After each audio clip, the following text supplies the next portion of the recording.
শীতের সবজি দিয়ে পিঠা করে দেখাবো। সবজিগুলোকে ধুয়ে পরিষ্কার করে নিয়েছি ফুলকপি, গাজর, বাঁধাকপি, টমেটো, ধনেপাতা, কাঁচা লঙ্কা, পালং শাক। সব সবজিগুলাই গ্রেট করে নিচ্ছি একে একে।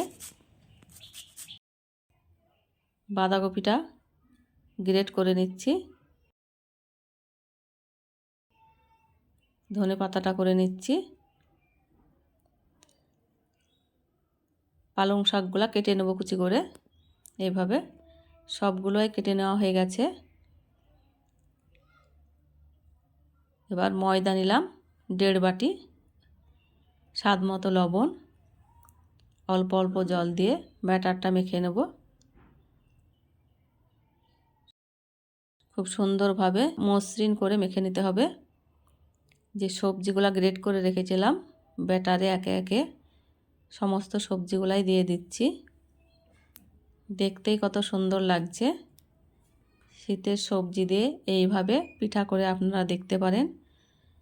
ওপর দিয়ে কাঁচা লঙ্কা দিয়ে দিলাম। ব্যাটারের সঙ্গে সবজিগুলা ভালোভাবে মিক্স করে নেব। আমার মিক্স করা হয়ে গেছে। গ্যাসে ফ্রাই প্যান চাপিয়ে দেব। ফ্রাই প্যান চাপিয়ে তেল ব্রাশ করে নিলাম। 1 চামচ ব্যাটার দিয়ে দিলাম।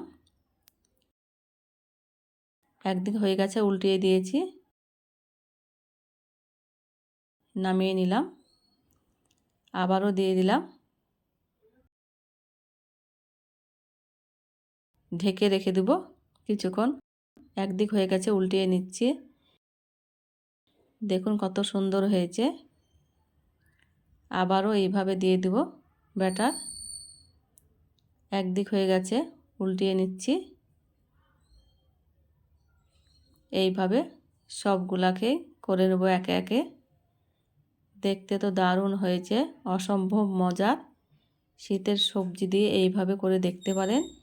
শীতের সময় এই রকম করে একবার খেতে পারেন।